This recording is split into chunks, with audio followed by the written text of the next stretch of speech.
Hello and welcome to Quell. Now, thank you for watching our videos, and I know we only have a small audience and we're a small YouTube channel. Our aim is to concentrate on workplace violence and try and keep ahead of what we would class as the curve of risk in any relation to personal safety or lone working. The title, knife crime, especially in workplace violence, does occur. We work retail, transport, housing, government enforcement teams, and we have quite a lot of incidents where certain weapons have been used or items used as a weapon. The thing with the knife crime that I'm trying to put across a lot more is that we've had this incline of incidents and reporting of incidents.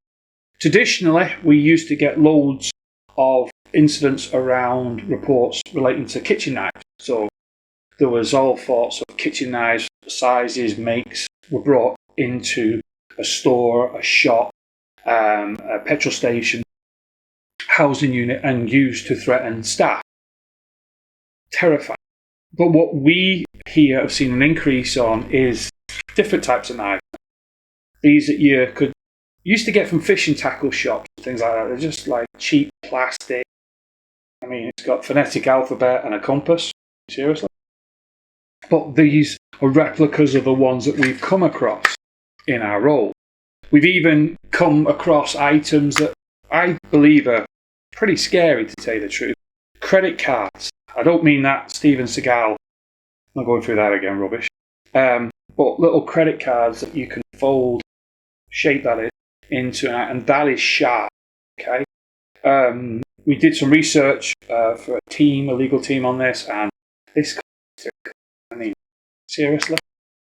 And then you've got other items as well, and these are all replica types of what we come across. Okay.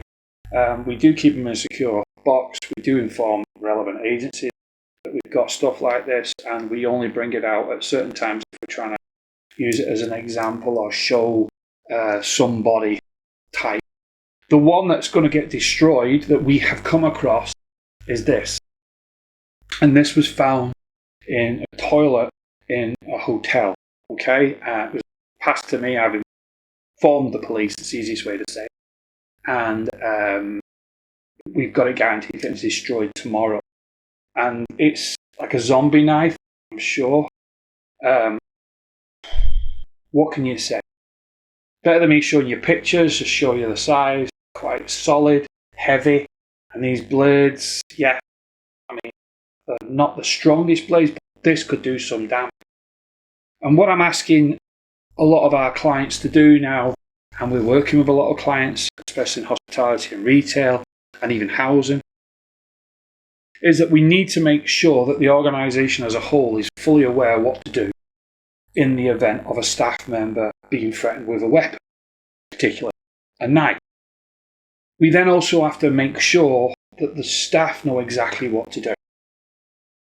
I have dealt with instances where staff have taken on certain individuals with what would be classed as a weapon, and it's not handled well.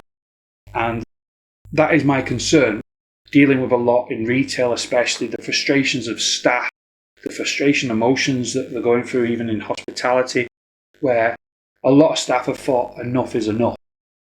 And when they're getting threatened now with whatever object, or even if not an object, there is some degree of reaction or retaliation towards that given individual. And it's not ended well in a lot of the cases. So if I was you and I am in charge of staff, all I would do, obviously look at your risk assessment, but also have a look, what do the staff actually know, and what do you do as an organisation if anything like a weapon or knife are involved in the incident. Stay safe, whatever you're doing. I hope you take this seriously enough. Please follow us on our LinkedIn, and please join us on YouTube. And bye for now.